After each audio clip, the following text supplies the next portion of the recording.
We're here today because a lie was told in this chamber 4.5 years ago.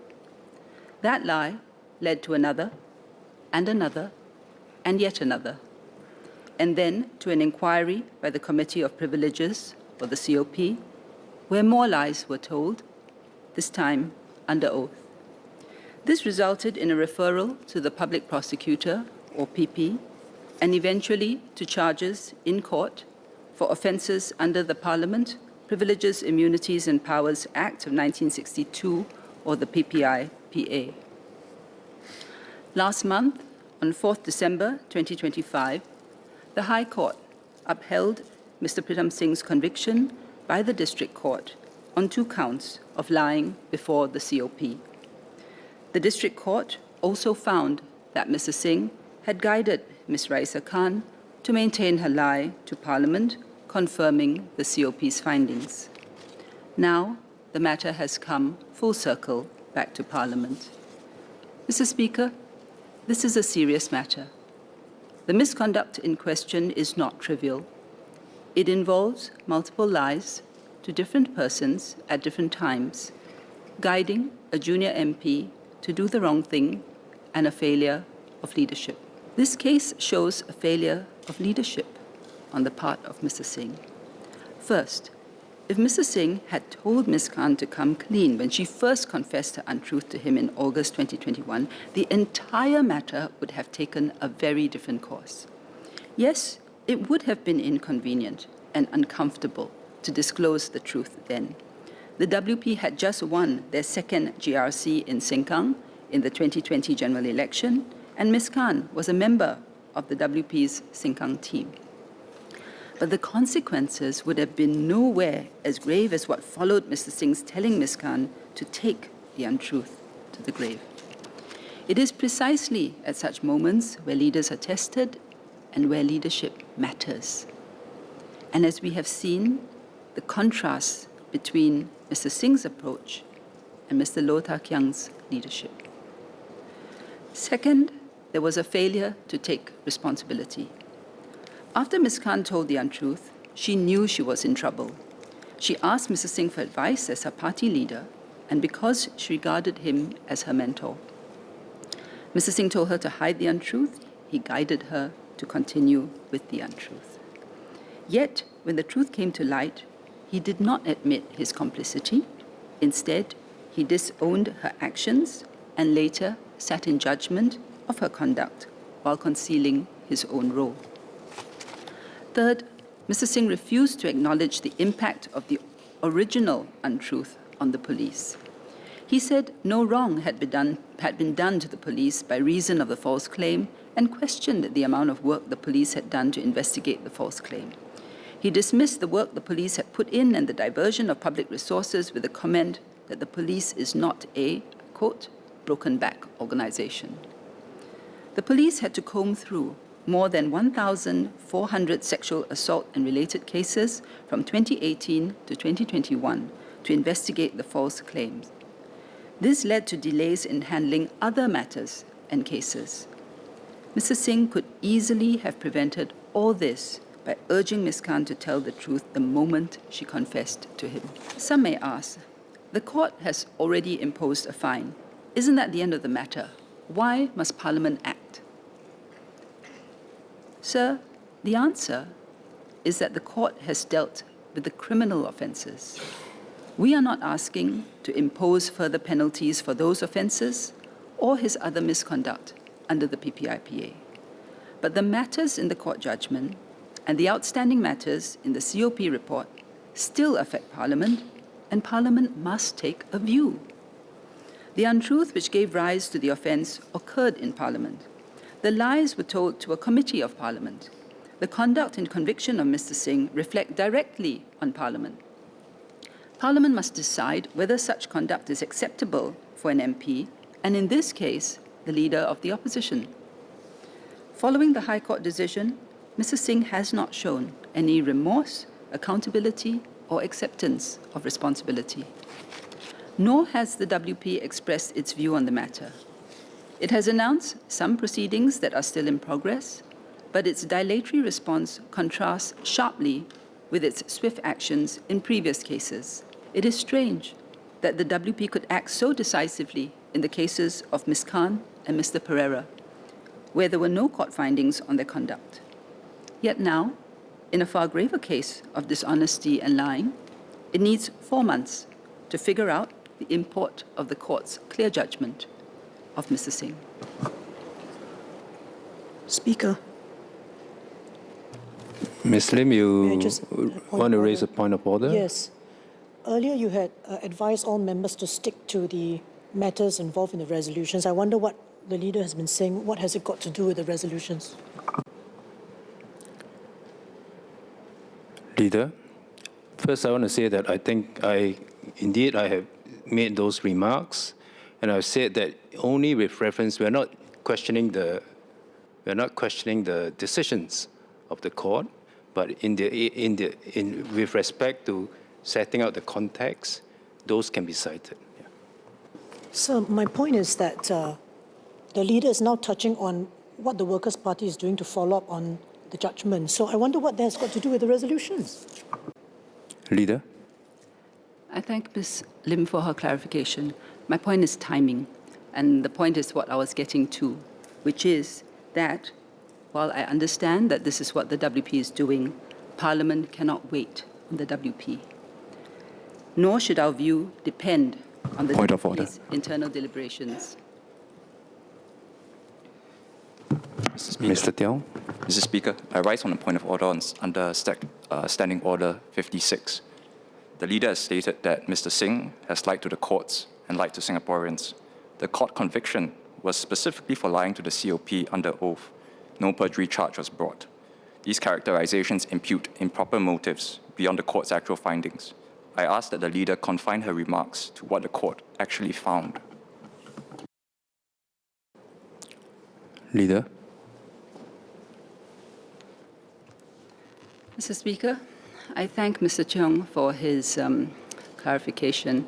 Maybe I should explain to him step by step.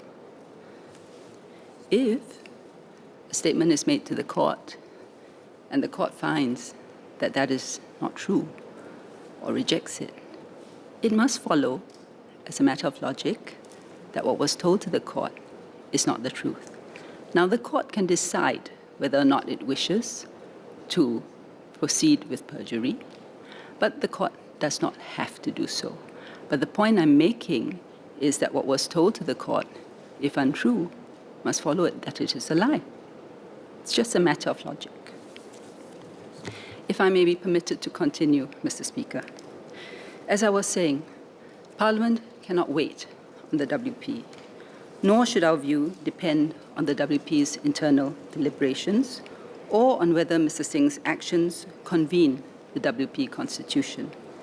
This House must decide on the matter without unnecessary delay, as it reflects on the standing and the integrity of Parliament. I disagree that my conduct was dishonourable and unbecoming of an MP, as I disagree with the finding of guilt by the courts and the COP. There are those who believe that whatever our courts decide, a convicted person is unable to retain their belief that they are innocent insofar as a conviction is concerned. In 1994, President Tharman Shanmugaratnam was convicted for a different criminal offence.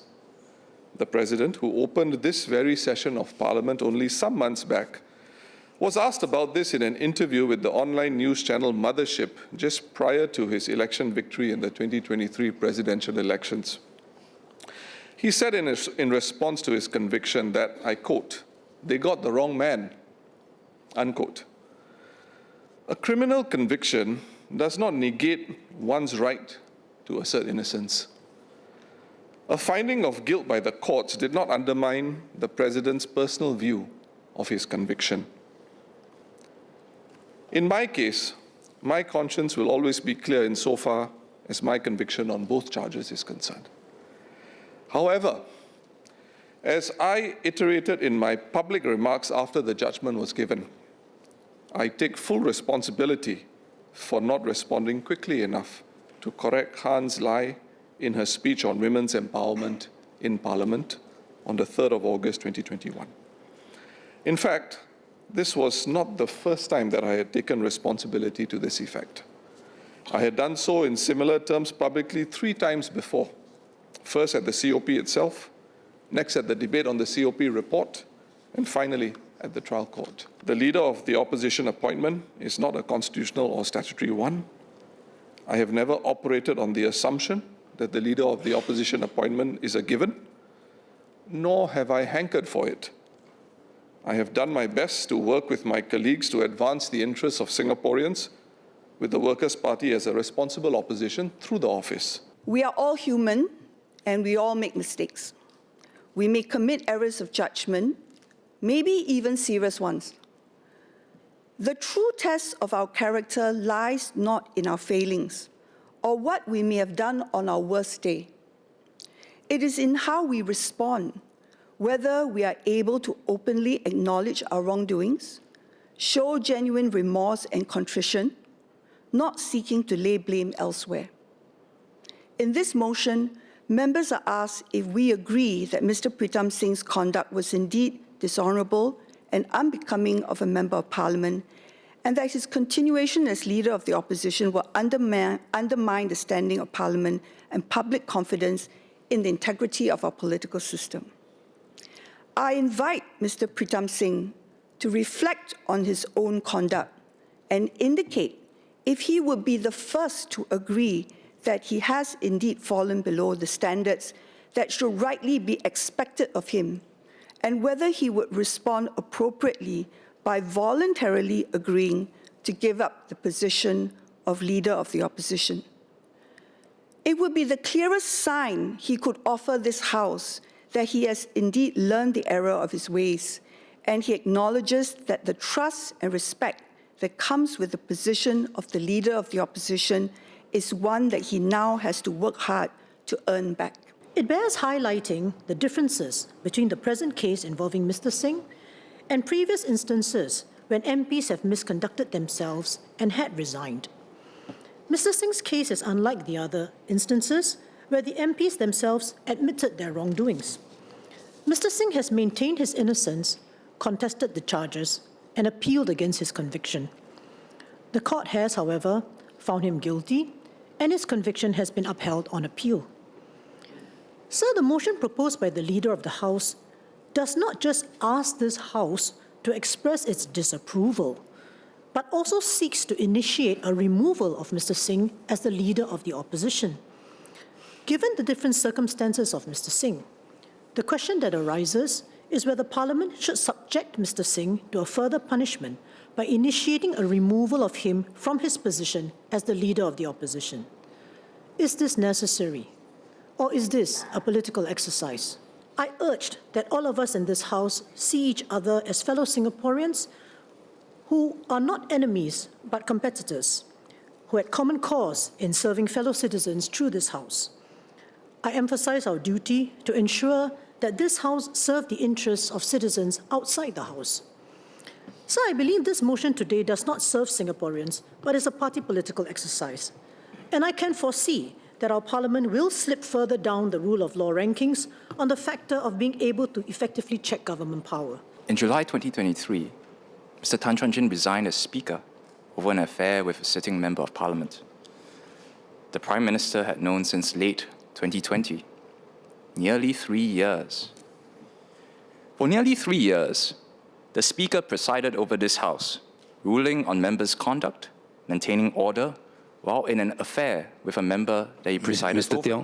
Mr. Tiong, as I recounted earlier, we can discuss about others, but not. It will be. You should do it with a separate motion on another day. It will be relevant, Speaker, if I can just finish. All right. Okay. Now, both Speaker and Leader of the Opposition are parliamentary leadership positions. Both situations raise questions about fitness for office. Arguably, the Speaker is more important than the LO, since the Speaker is in the line of succession for President.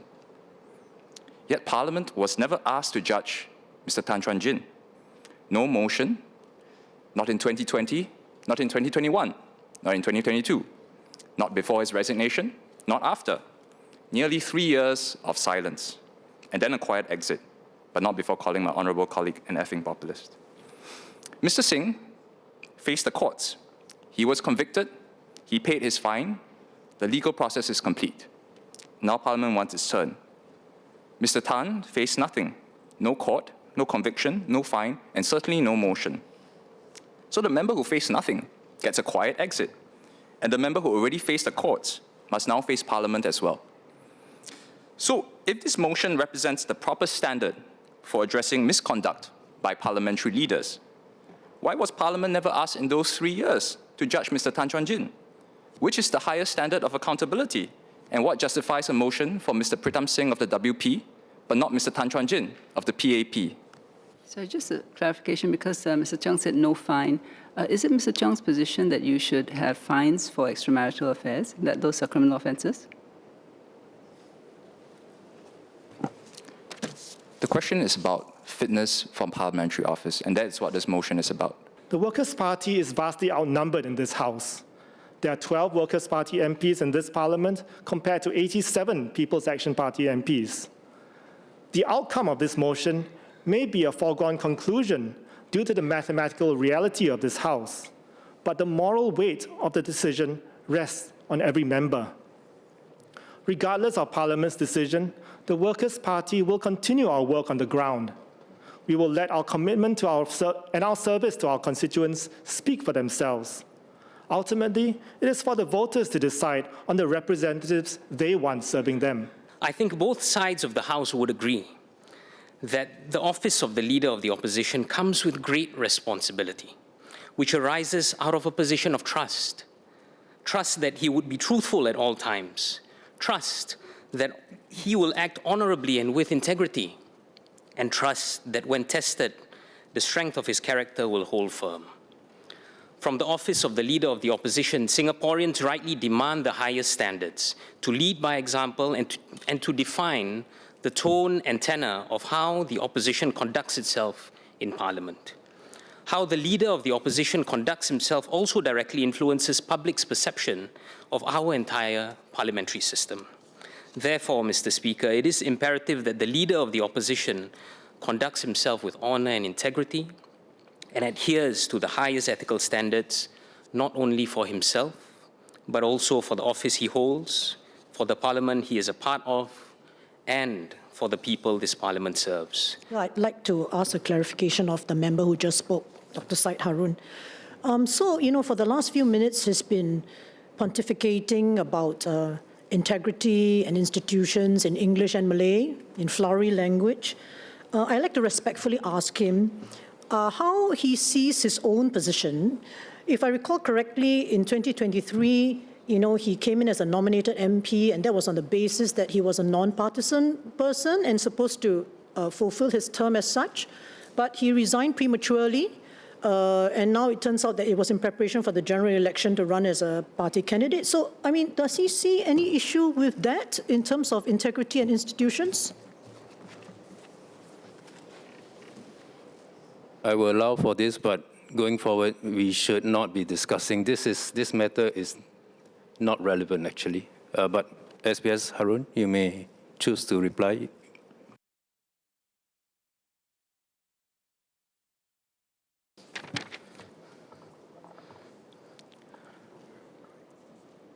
Speaker, I note that it's been decided that there's no relevance with regards to this particular motion. And I would also mention that it's a matter of public record in terms of the circumstances of what happened with reference to what Ms. Sylvia Lim mentioned. Thank you. Ms. Lim, you are free to table a separate motion to discuss this if you wish, but not at this for this. Speaker, it's not my intention. It's just in response to his lecture on integrity.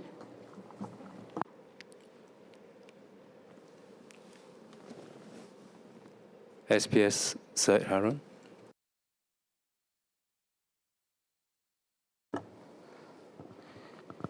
Mr. Speaker, I continue to maintain that the issue has been on public record, and I disagree unequivocally with regards to any questions of my integrity about what has happened in the past. And at the time when I was a nominated member of parliament, very clearly I was non-partisan.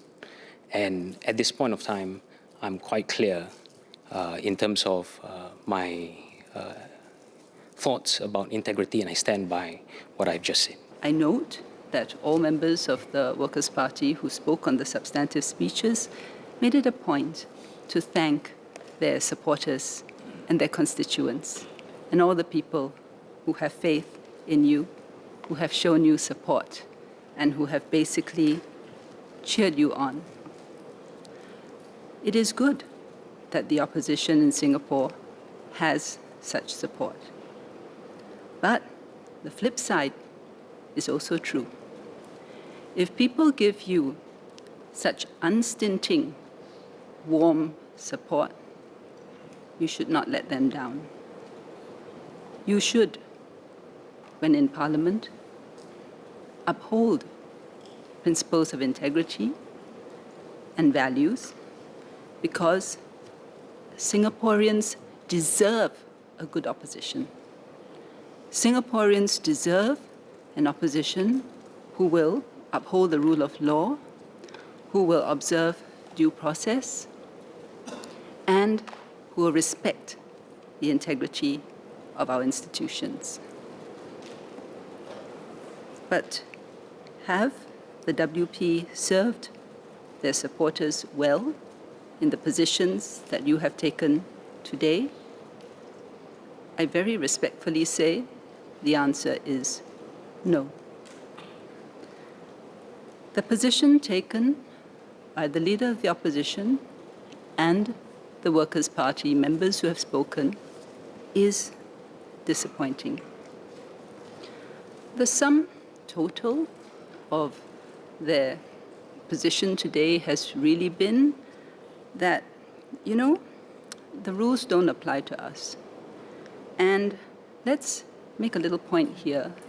Let's have a little jab there. But let's not deal with the real issue. The real is, let's not engage with the real fundamental point that we are talking about, which is what kind of parliament ought we to be. Mr. Singh basically is saying that he disagrees with the High Court decision, or with the court decisions. Now, we know that the courts have found Mr. Singh guilty on 2 counts of lying to the COP, and they made other findings which I referred to in my earlier speech. After the High Court decision, Mr. Singh said, "I respect and accept the judgment fully and without reservation."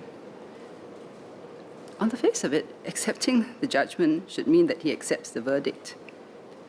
But of course, Mr. Singh now tells us that that is not the case. In fact, he had an issue because he said that I did not highlight what he said earlier about the judgment, also because at that same interview he had said that the verdict was disappointing. That is true. I looked very carefully at the media statement. He said it was disappointing, and then he went on to say, in fact, let me just look at that.